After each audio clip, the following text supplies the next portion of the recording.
En un mundo globalizado y dinámico, las empresas están reevaluando sus estrategias de producción y suministro. Nearshoring, la práctica de trasladar operaciones a países cercanos al mercado principal, se ha convertido en una estrategia clave para mejorar la eficiencia, para reducir costos, también para aumentar la resiliencia de las cadenas de suministro. Hablamos precisamente de cómo esto se ha establecido en los países de Iberoamérica en el siguiente panel, que será moderado por Emilia Pérez, directora de Economía de la agencia EFE. Lo hemos titulado Nearshoring, una realidad que no te puedes perder. Bienvenidos.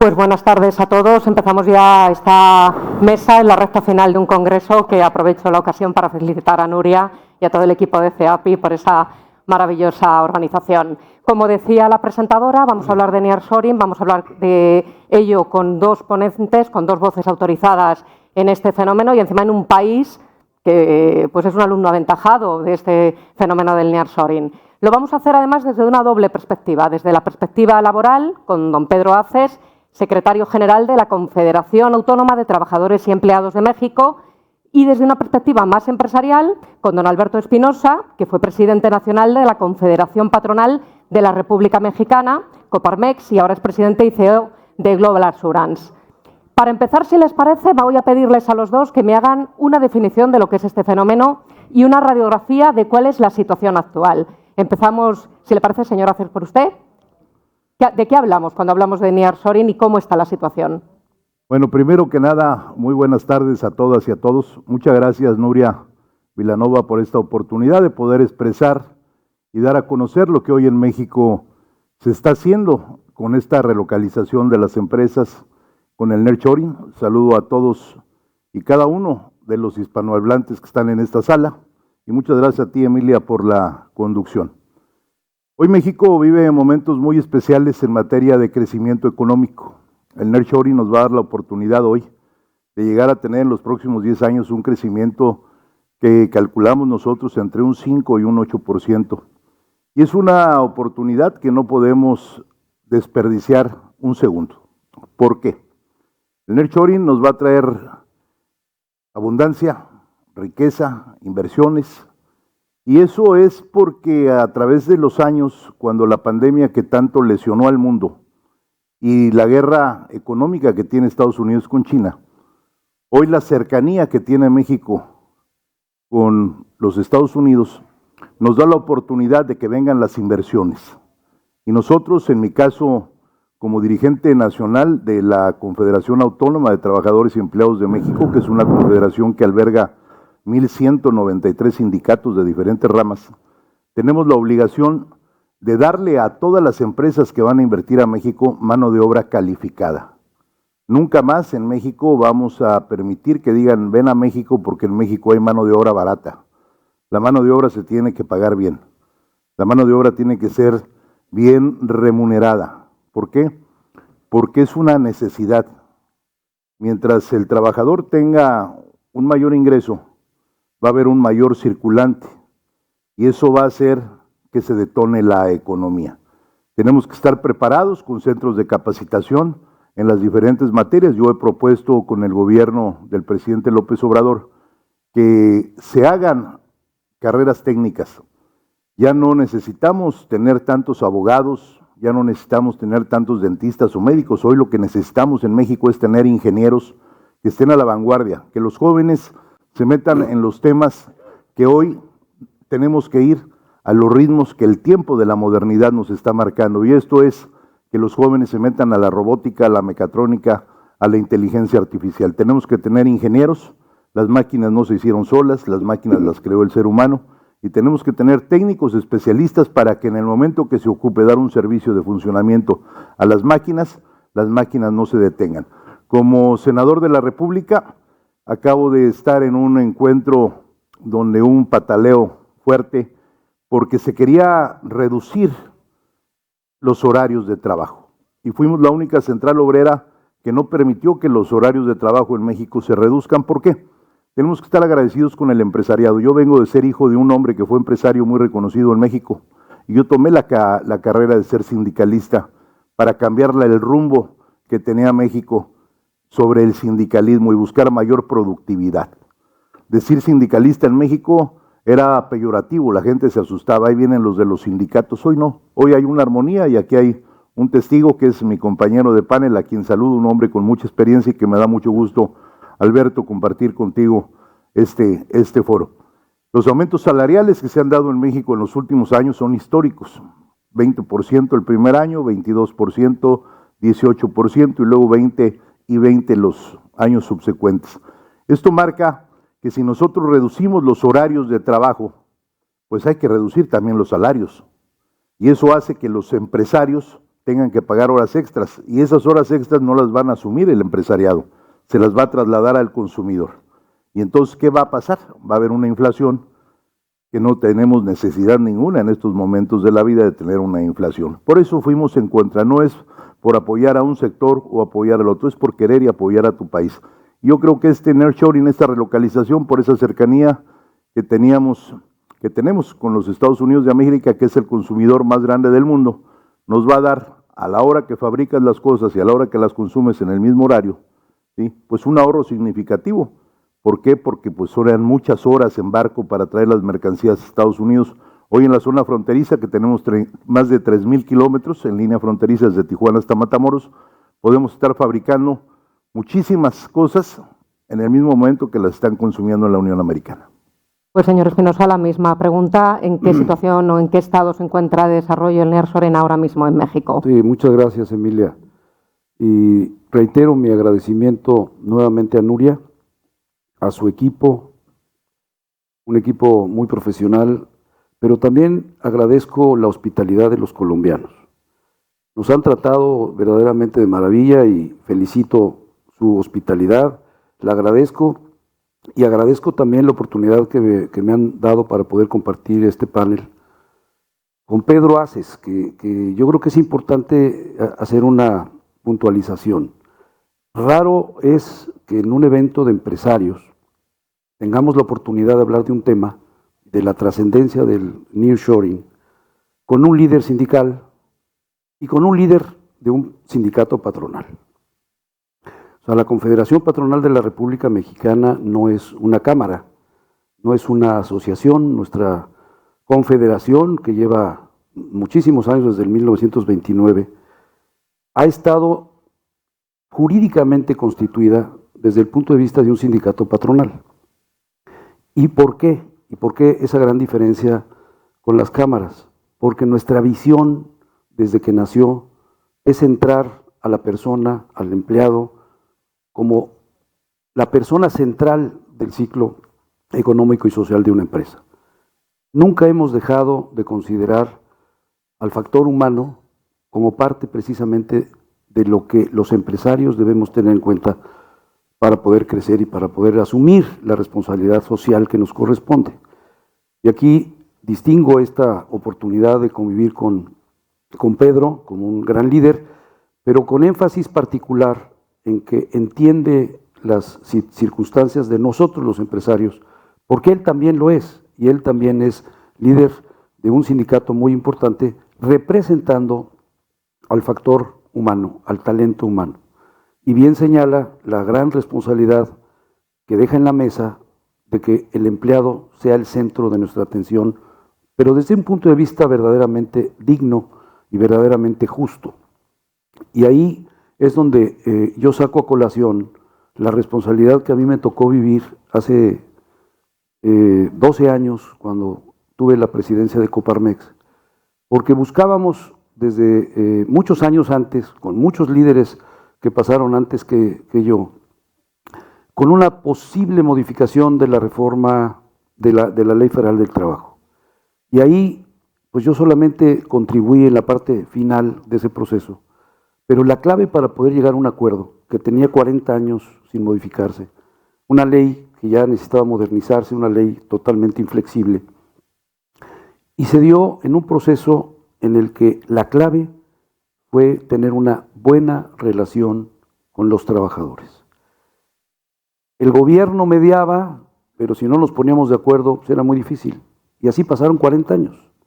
Hoy veo, inclusive leí el proceso que está siguiendo el sector empresarial, el sector de los trabajadores y el gobierno en Colombia por la Ley Federal del Trabajo.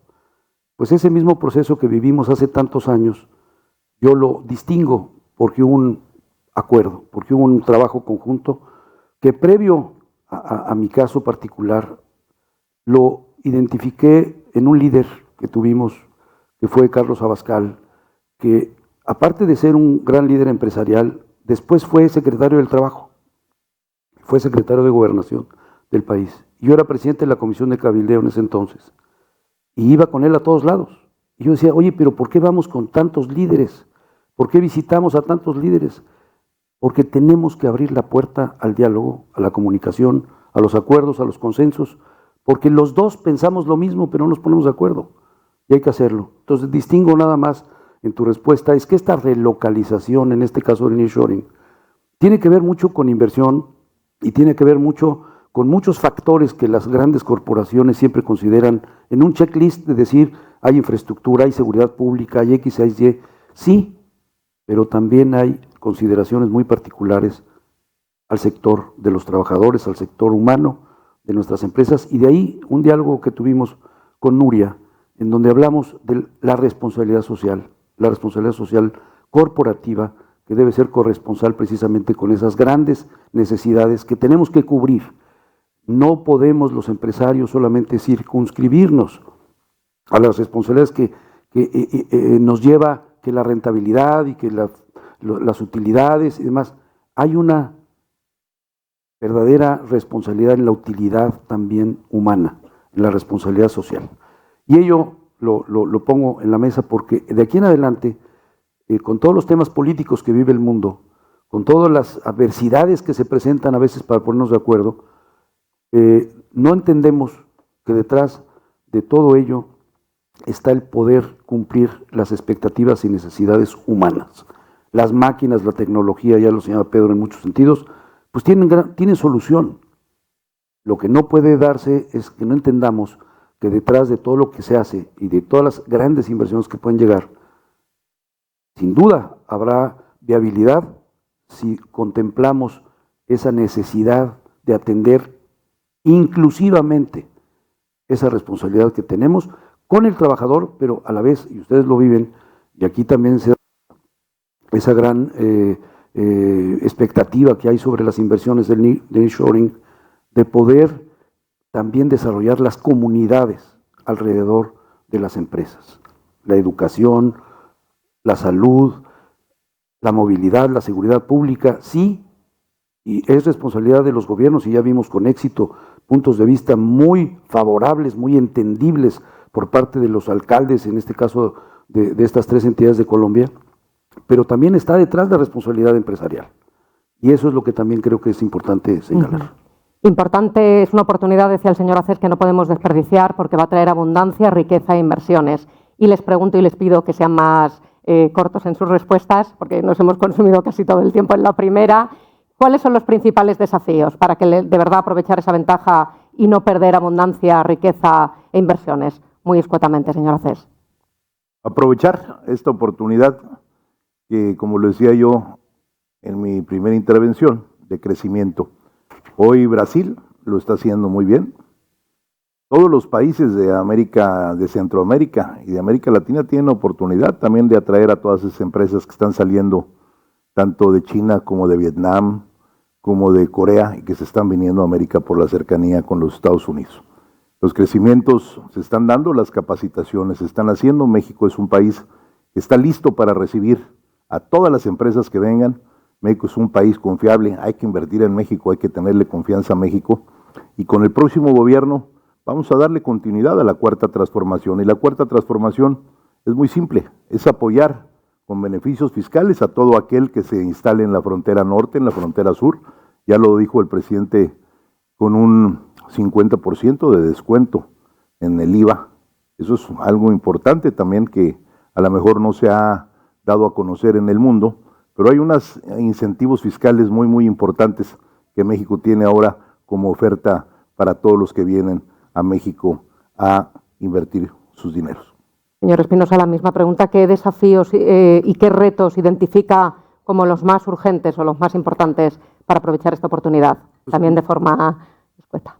Los retos yo los fincaría principalmente en temas de Estado de Derecho, de certidumbre, de seguridad pública, porque el mundo en el que estamos, no solamente en América Latina, en el mundo en general, está lleno de retos en ese sentido. Y estamos viviendo circunstancias muy difíciles sobre estos temas. Y lo que requerimos es generar esa certidumbre, esa confianza, esa posibilidad de que invitemos de aliados a los inversionistas para cubrir precisamente esas grandes necesidades de un país, cualquiera de América Latina y del mundo, que quiere crecer y que quiere lograr generar el empleo que se requiere para poder atender tantas necesidades que hay en este mundo. Lo que se ha hablado de los jóvenes que tienen un rol tan importante hacia el futuro en el mundo y en América Latina, con tantos millones de jóvenes que vienen, que representan en el bono demográfico una gran oportunidad. Si no les damos precisamente esas posibilidades de que puedan encontrar empleo, de que pueda el nearshoring con esas grandes inversiones generar ese incremento en el crecimiento económico, difícilmente lo vamos a lograr, pero sí es necesario que el tema de certidumbre jurídica, el tema de Estado de Derecho, sea ya algo que en los gobiernos, en cualquier tipo de ideología, se anteponga para que podamos lograr ese objetivo. A los mismos gobiernos, cualquiera que sea su característica ideológica, le importa que se recaude, le importa que ingresen impuestos, le importa que se generen empleos, le importa que haya seguridad pública. Pues esto hay que darle un paso adelante porque nos hemos tardado y estas posibilidades de inversión se nos van a ir. Ya se decía al principio, es histórica la oportunidad y si no la aprovechamos se nos va. Y nada más imaginemos, si no hay inversión, si no hay nearshoring y se nos pueden ir por otro lado las inversiones y esas necesidades de reubicación, de relocalización de plantas hacia otros lugares que no sea América Latina, que no sea México, con esas grandes virtudes, pues vamos a perder la oportunidad. Y entonces el crecimiento económico va a ser diferente y las oportunidades de generar empleo van a ser otras y no podemos llegar a ello. Los gobiernos necesitan dinero porque necesitamos crear infraestructura para darle precisamente las posibilidades a los inversionistas de que lleguen a los parques industriales y que exista energía, que exista agua, que exista tecnología, conectividad. Y ello se logra con esos desafíos precisamente anteponiéndonos a ellos y no reaccionando como normalmente lo hacemos a veces en muchos países. Ya cuando tenemos esa responsabilidad y ese reto encima, es cuando ya estamos atendiendo a ver cómo llega el agua, a ver cómo llega la energía, a ver cómo logramos que las renovables ya puedan garantizar que estas empresas puedan operar. Hay que adelantarnos, hay que precisamente ver y tener la visión de que creando esas posibilidades, esa infraestructura y esa tecnología, invitaremos más a la inversión y lograremos dar ese sentido social que pretendemos a estos retos. Decía el señor Aces que Brasil también era otro país que lo estaba haciendo muy bien. Se ha hablado mucho en este congreso de la oportunidad que es para otros países latinoamericanos. ¿Qué países identifican que puede ser también un proceso muy enriquecedor para ellos?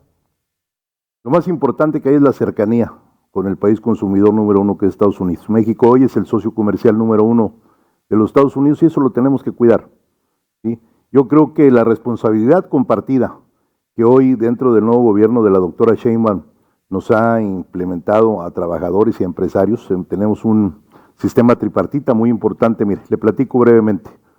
México era el único país que no había certificado ante la OIT el convenio 98, que era el de la libertad. Cuando llegamos al Senado de la República lo hicimos.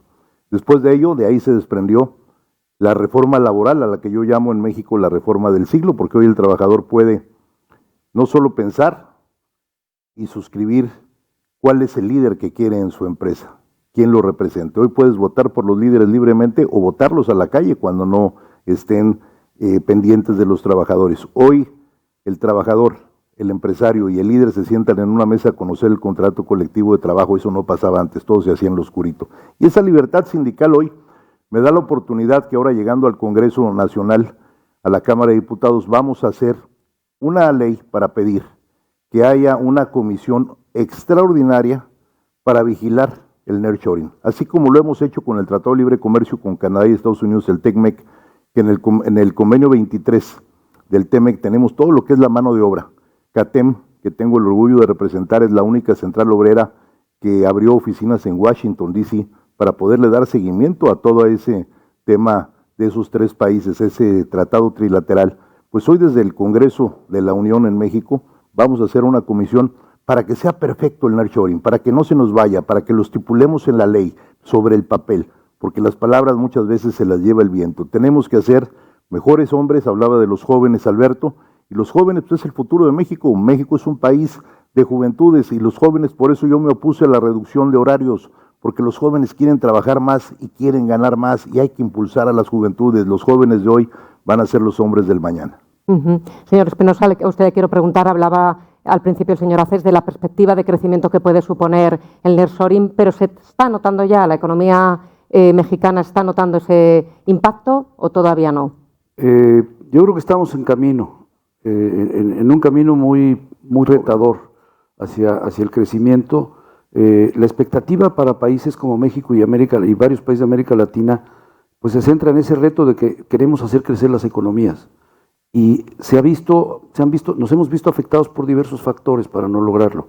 Pero yo creo que estamos en camino. Este tema del nearshoring, por supuesto que nos va a ayudar enormemente en ese proceso para dar vía a un crecimiento que sea justo al crecimiento demográfico, que sea justo para el nivel de necesidades que existen de generación de empleo, etcétera. Yo creo que sí, el reto que nos viene por delante, que hay que aprovechar, tenemos que dar esos pasos firmes para que llegue más inversión y para que haya ese crecimiento, que yo coincido, esas necesidades de llegar a esos niveles están a la vista, hay que aprovecharlas. Nos quedan 4 minutos, así que quiero terminar pidiéndoles a los dos, sabiendo que en octubre toma posesión la nueva presidenta, que aprovechen estos últimos minutos para hacerles una petición de cuáles creen ustedes que deberían ser las medidas clave que se tienen que tomar en este nuevo mandato para que el nearshoring sea más real, tenga más impacto en la economía mexicana. Es muy sencillo. Hay que cuidar toda inversión que viene a México. El gobierno tiene la obligación de cuidar a quien cree en nuestro país y viene a invertir un peso a México. Y nosotros, los sindicatos, tenemos que impulsar la productividad. Por eso el programa de la doctora Sheinbaum de responsabilidad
de futura presidenta, y por otro lado, de nuestro lado, la corresponsabilidad que nos toca a los inversionistas, que nos toca a los empresarios, de poder hacerlo con toda libertad, con toda congruencia y con los contrapesos y con las protecciones que debemos recibir, en este caso de un gobierno que tiene una serie de compromisos que cumplir, pero también de esos compromisos se derivan también el papel y el rol que va a ejercer el empresariado. Yo tengo muchísima confianza, y así lo expreso, en el nuevo gobierno, porque sin duda, dentro de esa contemplación, vamos a decir, de todos los objetivos que pretende, tiene detrás ese empresario pequeño y mediano, sobre todo, que dice: quiero trabajar, quiero tener libertad, quiero poderlo hacer con certeza, con seguridad pública. Y eso, el compromiso de la mano con los empresarios, ser recíprocos para precisamente lograr que eso se dé. No es un tema sencillo por todos los temas que ya conocemos de carácter político, pero yo estoy muy confiado en que sí lo vamos a poder lograr. Tenemos un tiempo ahorita para que se preparen los planes, se preparen las personas dentro de esta responsabilidad y se pueda asumir ese rol. Lo menciona Pedro, hago nada más una pausa porque el presidente del Consejo Coordinador Empresarial, Francisco Cervantes, que no pudo estar aquí, que estaba contemplado para estar en este panel, tuvo que hoy recibir a la futura presidenta, y precisamente en ese consejo, donde la íbamos a poder ver, se le plantearon este tipo de preocupaciones, y ella habló claramente de que va a seguir un proceso en el cual escuche y el cual atienda estas expectativas y se puedan comulgar las definiciones sobre sus líneas de gobierno para los próximos 6 años. Pues hasta aquí el tiempo para hablar de nearshoring. Se ha hablado de esta oportunidad que no se puede desperdiciar, se ha hablado de la importancia del Estado de Derecho, de la importancia de respetar las inversiones y de cuidarlas, y de corresponsabilidad. Muchas gracias a los dos por acompañarnos, muchas gracias al público y muy buenas tardes. Gracias.